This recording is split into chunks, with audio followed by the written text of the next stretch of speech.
This day in sports history. This episode is brought to you by Stirling Soap Company. Fellas, you've heard the phrase, look good, feel good, right? But why not add smell good to that too? That's where Stirling Soap Company comes in. First, Stirling Soap is 100% natural and has a wide variety of bath soaps, shave soaps, beard balm, lotions, and cologne. Second, there's a scent just for you. How about Burgundy? Yeah, it's more than a color. The Stirling Soap folks blend natural essential oils with hints of mahogany, golden amber, and sandalwood. Or how about D503, an intensely masculine scent inspired by Legend by Mont Blanc. And third, you will feel good about the price. For just a little more than you'd pay at the grocery store, Stirling Soap will leave you feeling clean, refreshed, and ready for whatever's next. Give Stirling Soap a try today. Visit stirlingsoap.com. It's December 18th, and on two separate occasions on this date, weather wreaked havoc on the NFL championship game, both times nearly forcing the cancellation, or at least postponement, of the big game. Let's start on this day in 1949. This was the Philadelphia Eagles traveling cross-country to play the NFL championship in sunny California. It was the first championship game played on the West Coast. Dreams of palm trees and sunshine, warm weather, and dry conditions danced in the players' heads. Or at least that was what everybody hoped for. That's not what the teams were greeted with on this day, though. Instead, a near-constant rain made the field a muddy mess. The weather was also impacting ticket sales. The venue seated 70,000, and under beautiful conditions, the game was expected to sell out. But under these conditions, only 27,000 tickets had been sold, and unlike the field, ticket sales had dried up. Since the players' payment for playing in this game came directly from ticket sales, both the Rams and Eagles players lobbied Commissioner Burt Bell to postpone the game, but Bell refused. Now, what made that controversial is that Bell wasn't even there.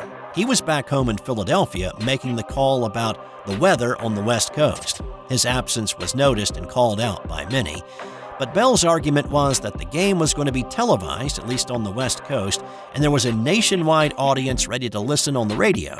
So the game had to be played.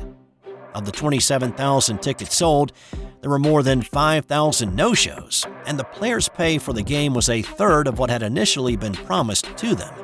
But they played it, and the conditions actually played right into the hands of the defending champion Eagles.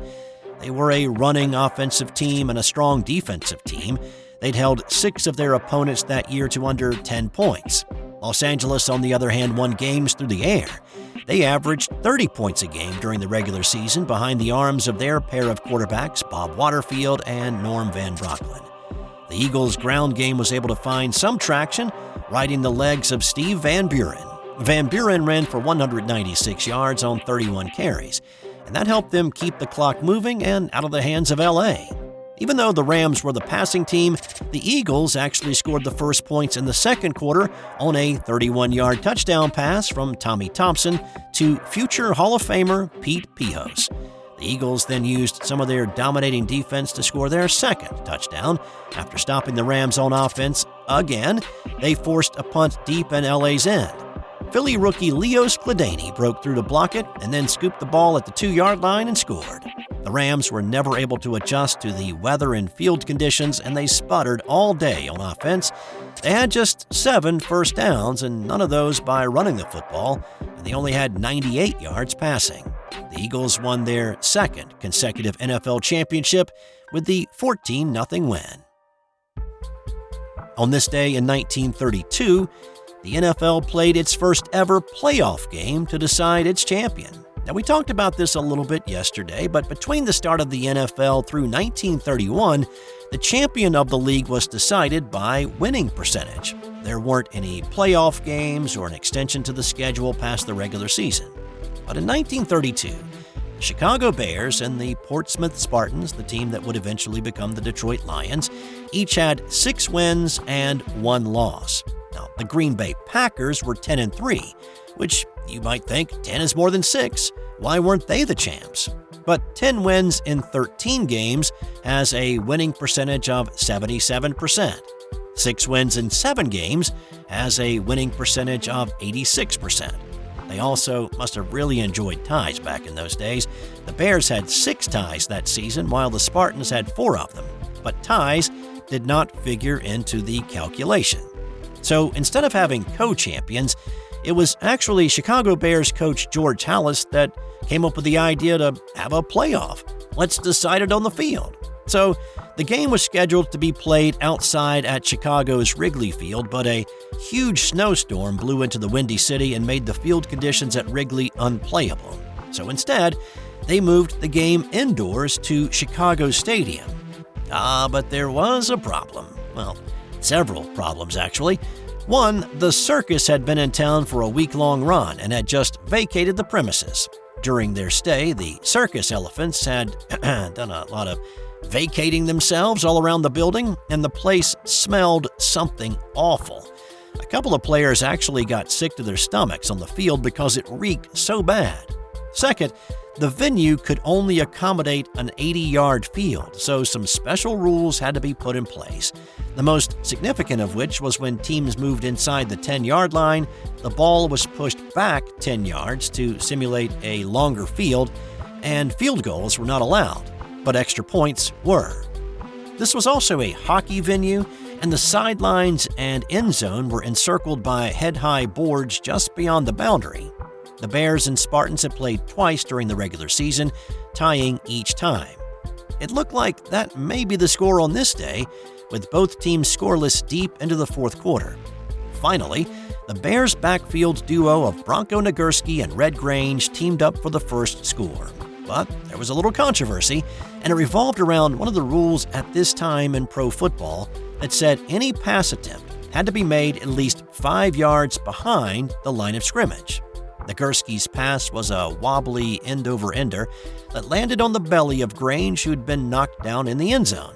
Grange corralled it for the touchdown, but the Spartans were adamant that Nagurski had been within 5 yards of the line of scrimmage.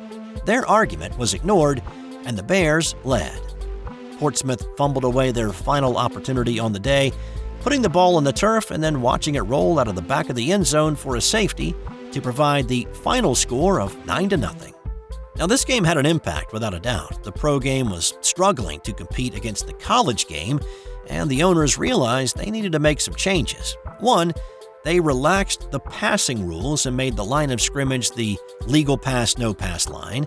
They moved the goalposts to the front of the end zone to make field goals easier and promote more scoring. That rule stayed in place until 1974. And then they split the league into 2 divisions and adopted a championship game to be played between the 2 division winners. And just as we talked about yesterday, what happened on this day developed into the first championship game the following year, and eventually the Super Bowl that we know today. Are you a hockey fan? Then you'll love Eric Zweig's new book, Hockey Hall of Fame True Stories 2. It's a treasure trove of untold tales, bizarre incidents, and captivating trivia that will leave even the most devoted puckhead astounded. The intense rivalries, epic showdowns, and historic clashes that shaped the NHL's early years, it's all in there. Zweig uncovers the true stories that helped shape the sport, ensuring that you will never look at hockey the same way again. Check out Hockey Hall of Fame True Stories 2 on Amazon or wherever fine books are sold. On this day in 2017, Kobe Bryant became the first NBA player to have 2 numbers retired by the same team. The Los Angeles Lakers honored Kobe by retiring his number 8 jersey, which he wore from 1997 through 2006, and then his number 24 jersey, which he wore from 2007 until his retirement in 2016. Now, it is a bit strange that a player of Kobe's status would change numbers midway through a career, especially with the same team. Jordan had to switch to 45 because his number 23 had been retired after his first retirement from the Bulls, and it was against league rules to wear a retired jersey for a team at that point. But according to Kevin Garnett, the reason that Kobe switched to 24 with the Lakers was a statement to say that he was one more than Jordan. I don't know about you, but whenever I'm having one of those days like I've made a mistake and I'm beating myself up over it, I like to play a little game that I call, "At least I didn't do that." So here's one for you the next time you're having a really bad day on the golf course. Remember what Rafa Cabrera Bello did on this day in 2010. Cabrera Bello is a professional golfer. He's won over $8 million worldwide, and he was a member of the 2016 Ryder Cup team. But on this day, he was playing in the second round of the South African Open, and he was on the struggle bus from his first tee shot. After playing 11 holes, he was disqualified. Why was that? Well, because he'd run out of golf balls in his bag. Cabrera Bello started the day with 11 golf balls, but after putting a pair of sixes on the card along with a snowman and a 10 in his first 10 holes, he was 11 over for the day, and he'd been spraying golf balls all over the place. After losing his last ball on the 11th, he was ballless and, by the rules of golf, was disqualified. Ouch. And in 2022, Argentina beat France in a penalty shootout to win the World Cup. Lionel Messi scored 2 goals and was named man of the match, while Kylian Mbappe scored a hat-trick in the loss. And time now for today's Nothing to Do with Sports fun fact. Say what? What did you say? The next time you're watching How the Grinch Stole Christmas with your family, amuse them with this little ditty. We've been pronouncing the pen name of Theodore Geisel incorrectly all along.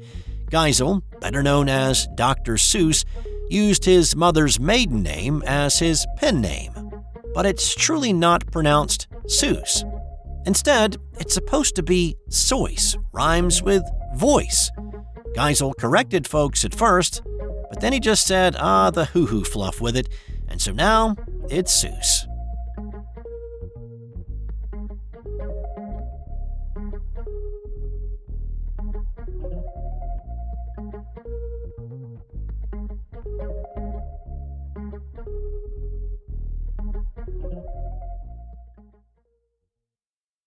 Hey, this is Steve White, the host of This Day in Sports History. Thanks for listening to this episode.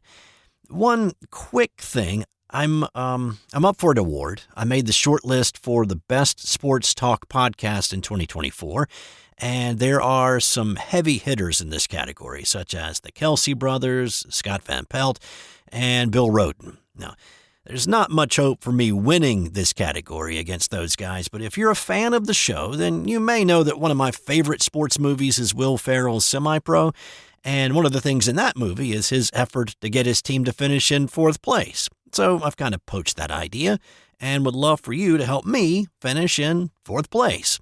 I put a link in the show notes that will take you to the page where you can vote. You can only vote once in the category, so if you would cast your vote for my podcast, that would be awesome. Appreciate it. Have a great day. I'll be back tomorrow. This has been an original Thrive Suite production.